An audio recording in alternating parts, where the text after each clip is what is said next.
So at some point during the Nintendo Switch's life, Bayonetta 3 is coming exclusively to the platform. And we know rather soon we're getting Bayonetta 1 and 2. We've actually seen some gameplay and some trailers. And obviously we played these games on Wii U or the original Bayonetta on PlayStation 3, PC, Xbox 360, etc. Well, one of the main people behind it, the director, producer, etc., Hideki Kamiya from Platinum Games, went on Twitter to post a series of what I believe was 15 tweets. And it was in response to maybe some misunderstandings on how the Bayonetta games have been funded over the years and why they are on the platforms that they are on. He clarifies a lot of things that we previously didn't know.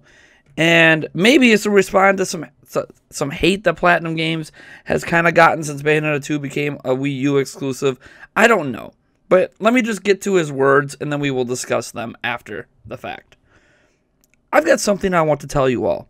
It's about Bayonetta 3. We are a developer that creates games by signing contracts with publishers and receiving funds from them in order to cover development costs. For Bayonetta 1, we signed a contract with Sega and received funds from them. Then we proposed a design for the game and entered production. All of the rights belonged to Sega. At the time, our company had only just been established, and we weren't properly equipped for multi-platform development. So after discussing with Sega, we decided to develop the game exclusively for Xbox 360. However, after that, one of Sega's trading partners ended up making a port for PlayStation 3 at Sega's behest. More recently, they also decided that a Steam version should be developed, which was released last year. Sega owns the rights to all of these versions. When we started making Bayonetta 2, we initially received funds from Sega to develop the game for multiple platforms, but the project was halted due to circumstances at Sega. Nintendo then stepped in to continue funding the game, allowing us to finish it. As such, the rights belong to Sega and Nintendo. The rights owners decided the game should be made for Wii U.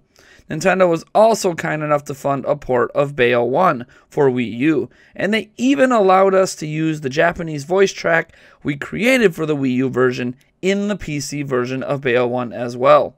I am extremely thankful for Nintendo for funding the game, and to Sega for allowing them to use the Bayonetta IP. As for Bayonetta 3, it was decided from the start that the game was going to be developed using Nintendo's funding. Without their help, we would not have been able to kick off this project. All of the rights still belong to Sega and Nintendo. The rights owners decided that the game should be made for Switch. Game development is a business. Each company has its own circumstances and strategies. Sometimes this means games get made. Sometimes it means they get canceled. But I believe that every single person involved is dedicated to delivering the best possible experience. I know that, to me at least, that's one of the biggest goals when I set to work. I cannot express how happy I am that we get to make Bayonetta 3, and we intend to do everything within our power to make it as good as it can be. That's all we can do, and we consider it our greatest mission. It took a while for production of Bayonetta 3 to be okayed, but now that it has kicked off, I hope it will turn into a wonderful encounter for all of you. So here's some stuff we didn't previously know. Obviously, we knew that Nintendo picked Bayonetta 2 off the ground and is the reason that game could come into existence. But we also didn't know that Sega had already started funding for the game and that it was actually in development as a multi-platform game. But Sega themselves kind of had to back out on the funding on it, probably due to some difficulties at the company. Maybe they were going through a rough patch. And then Nintendo picked it up and paid for the rest. And obviously, Nintendo wasn't going to be willing to do that if they couldn't lock in it being exclusive to Wii U. Nintendo wasn't going to fund Bayonetta 2 or the rest of Bayonetta 2's development if it was also going to release on other platforms. Even though Nintendo would get kickbacks, I don't think they're interested in funding multi-platform games.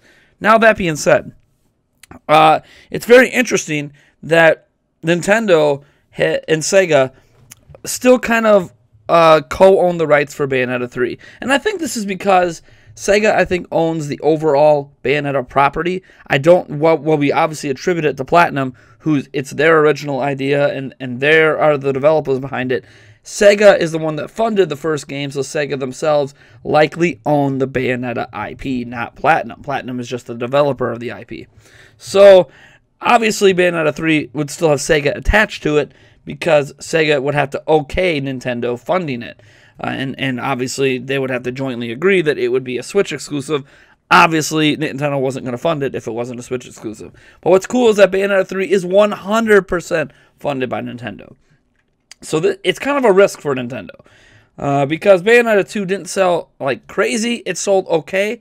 But since they only partially funded it, it's selling okay. Was probably still profitable for Nintendo themselves.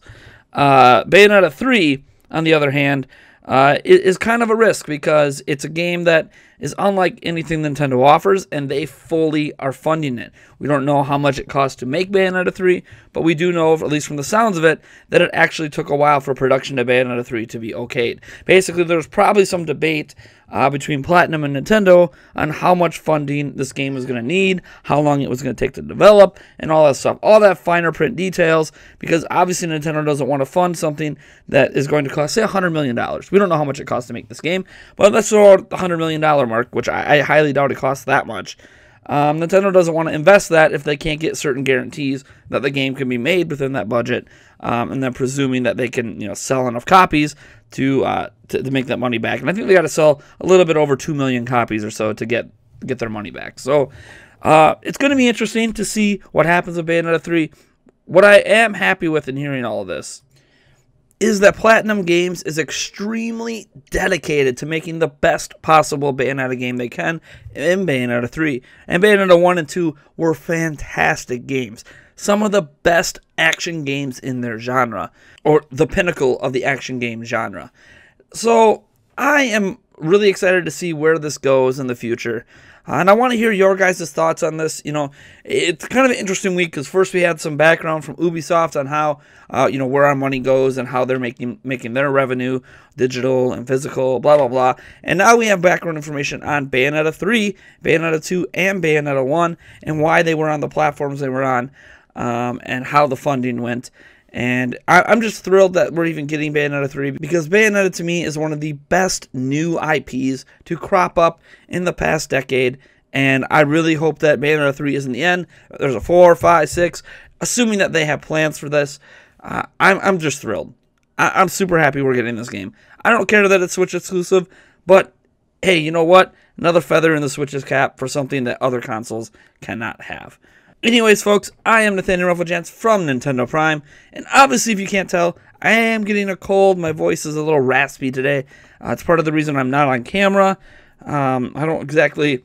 My face looks a little flush right now, so we're just rolling with the punches today. I want to thank you guys, as always, for your support at Nintendo Prime, from patreon.com/Nintendo Prime, or whether you just subscribe and like and follow. If you like the video, like it. If you dislike it, dislike it. And you know what, folks? I'm just going to catch you in the next one.